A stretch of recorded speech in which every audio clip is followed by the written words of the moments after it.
Hej, jeg hedder Karina Enggaard. Jeg er 47 år. Jeg bor på et nedlagt landbrug i Favrskov Kommune.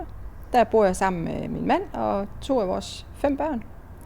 Jeg er uddannet pædagog og har tidligere arbejdet som specialpædagog. Mit nuværende job, der er jeg familieplejekonsulent.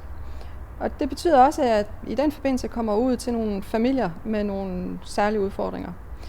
For mig er det rigtig vigtigt, at også at der har muligheden for at byde ind, og der har noget overskud, at vi også prøver at give det her overskud til dem, at der ikke selv har mulighed for at råbe op. Jeg tror på, at mennesket ønsker at være en del af et fællesskab. Jeg tror på, at mennesket ønsker at yde der, hvor vi kan. Jeg synes, det er rigtig vigtigt, at vi får bygget broer på tværs af sociale skel.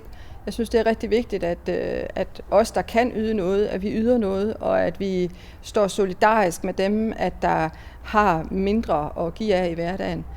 Jeg vil rigtig gerne være en af dem, at der får lov til at give noget, og jeg håber, at I vil være med til, at jeg kan komme ind som kandidat ved Folketinget for Alternativet, fordi jeg tror på, at det er gennem Alternativets visioner og drømme, at vi kan være med til at forandre vores samfund.